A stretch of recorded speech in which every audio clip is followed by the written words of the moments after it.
Day 2. Lay-gos, the city they called the center of excellence.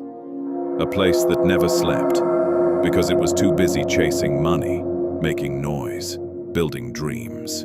But now, the noise was gone, replaced by a silence so heavy it made your ears ring. The lights were out, no generators humming, no horns blaring, no voices arguing. Just emptiness.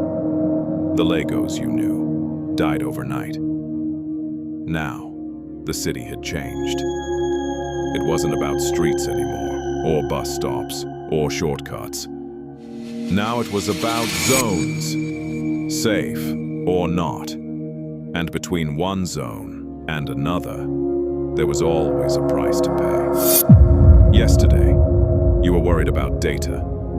Today, you were worried about your blood.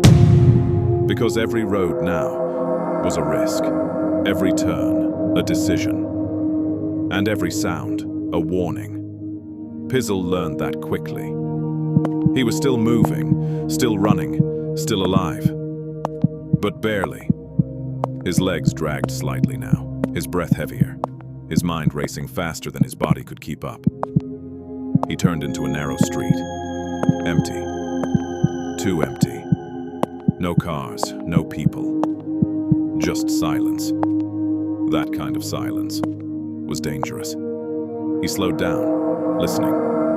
Nothing. Then, a distant crash, followed by a scream. Sharp, close. Pizzle's head snapped toward the sound. And for a moment, he hesitated. Because that scream sounded familiar. Like something he had just left behind. Or someone. He took a step forward, then stopped. Something wasn't right. He turned slowly and saw movement. 3 figures, standing in the distance, still watching him. Their bodies bent slightly, their heads tilted. Then one of them moved, a slow step forward. That was enough. Pizzle turned and ran. Again. He didn't look back this time. Didn't slow down. Didn't think. Just moved. Until he saw it. A small roadside shop. Door half open. He rushed in. Carefully. Quietly. The place was a mess.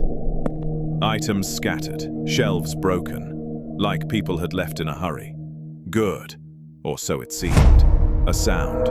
Behind him. Soft. Breathing. Pizzle turned.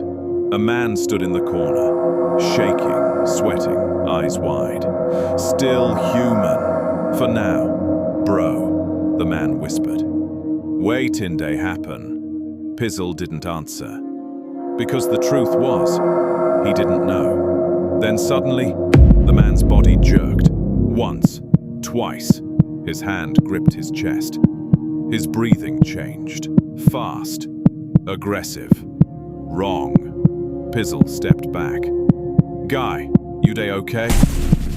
The man looked up, and in that moment, something inside him snapped. His eyes went empty, his posture twisted. That same hunger. Pizzle reacted instantly. He turned, ran for the door, but the man lunged. Fast, too fast. Pizzle dodged. The man crashed into a shelf. Wood splintering, items scattering. Pizzle grabbed a loose plank and swung. Hard. The hit landed. The man dropped, but he didn't stop moving. Still reaching, still crawling, still hungry. That was when it became clear. This wasn't sickness. This wasn't something you could treat. Once it started, it didn't stop. Pizzle backed away slowly, then ran out, back into the open, back into Lay-gos. But now, everything had changed, because now he understood. Anyone could turn. Anyone. He reached a wider road and froze. Ahead of him was a barricade. Old buses, broken cars, metal scraps welded together, blocking the road completely. A toll gate. but not the kind he remembered.